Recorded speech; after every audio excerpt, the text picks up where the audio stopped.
ایران کی جانب سے اسرائیل کے اوپر پریمپٹیو سٹرائک کیا گیا لبنان کے اوپر اسرائیل کے حملوں کے جواب میں۔ اس کے بعد ایک بار پھر جو آبنائے ہرمز کے علاقے میں جو امریکی جہازوں کی جو انفلٹریشن تھی وہ بہت تیزی کے ساتھ بڑھ گئی تھی، جس کے بعد ایران نے چونکہ ان کے اوپر کڑی نظر رکھی ہوئی ہے تو ایک بڑا ایونٹ خاص طور پر آبنائے ہرمز کے اندر ہو گیا، اور یہ بہت بڑی کارروائی ہے۔ اور اس میں یہ کہا جا رہا ہے کہ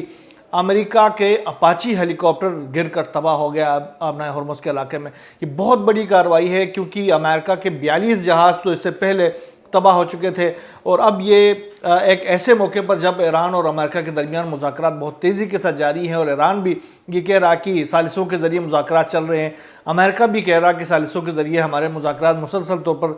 چل رہے ہیں، وہ کہیں پر رکے نہیں ہیں، اور ٹرمپ تو بلکہ یہ کہہ رہا کہ 2 سے 3 روز کے اندر ہمارے مذاکرات کا نتیجہ نکلنے والا ہے اور ہم معاہدے کے اوپر دستخط کرنے والے ہیں۔ ایسے موقع پر گزشتہ روز جب امریکہ اور ایران اور اسرائیل کے درمیان جھڑپیں ہو رہی تھی، ایسے موقع پر امریکہ کا اپاچی ہیلی کاپٹر، جدید ترین اپاچی ہیلی کاپٹر جو کہ ایسے کمبیٹس میں جہاں پر گراؤنڈ انفلٹریشن کی کوششیں کی جاتی ہے، یہ ہیلی کاپٹر جو ہے وہ کام آتا ہے۔ بیسیکلی یہ جو امریکی ہیلی کاپٹرز ہے، اپاچی ہیلی کاپٹرز، ان کی سرویلنس کا کام جو ہے وہ بہت تیزی کے ساتھ یہ کرتی ہیں، اور ساتھ ساتھ خاص طور پر آبنائے ہرمز کے علاقے میں جو ایران کے جو سپیڈ بوٹس ہیں، ایران کے جو ڈرونز ہیں، ان کو نشانہ بنانے کے لیے استعمال ہو رہی تھی۔ اب ایرانی جو ہے وہ بھی لامحالہ اس ہیلی کاپٹروں کی جو فریکوینٹ جو فلائٹس ہیں اس علاقے کے اندر، اس کو مانیٹر کیے ہوئے بیٹھے تھے، کیونکہ یہ جو ہیلی کاپٹرز ہے،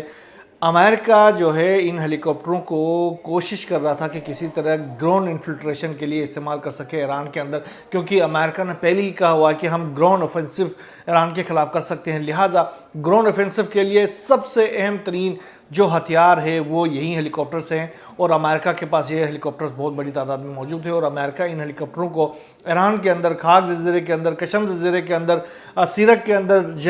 جو جاسک ہے وہاں انفلٹریشن کے لیے یہ کوشش کر رہا تھا کہ ان ہیلی کاپٹروں کو استعمال کر سکے، لہٰذا ایران کی جانب سے مکمل طور پر یہ سرولنس میں تھے، مکمل طور پر ان کے اوپر نظر رکھی جا رہی تھی۔ اطلاعات یہ آ رہی ہیں کہ ان ہیلی کاپٹروں کو ایران کے شاہد ڈرون کے ذریعے ان کو تباہ کیا گیا، اس ہیلی کاپٹر کو۔ اب امریکہ جو ہے وہ اس کا کھل کر اظہار نہیں کر رہا کہ یہ کیسے یہ ہیلی کاپٹر تباہ ہو گیا ہے،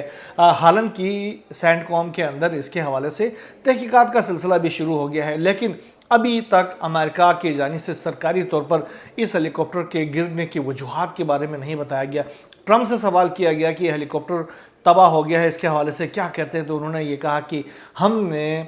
شکر ہے کہ ہم نے اپنے جو پائلٹس ہیں ان دونوں پائلٹوں کو بچا لیا ہے۔ اب آپ اندازہ کریں، ٹرمپ نے یہ نہیں بتایا کہ اس ہیلی کاپٹر کے اندر جو عملہ تھا، دیگر عملہ ہوتا ہے، صرف 2 پائلٹ نہیں ہوتے ہیں، ان عملے کا کیا بنا، اور ساتھ ساتھ ان پائلٹوں کو بچایا بھی گیا ہے تو کیسے ان کو بچایا گیا، یہ بھی ٹرمپ کی جانب سے نہیں بتایا گیا، صرف اتنا بتا دیا گیا کہ ان پائلٹوں کو بچایا ہو سکتا بچایا بھی گیا ہو۔ وجہ یہ ہے کہ امریکہ کو یہ خطرہ محسوس ہوتا تھا کہ اگر ان پائلٹوں کو ایک بار پھر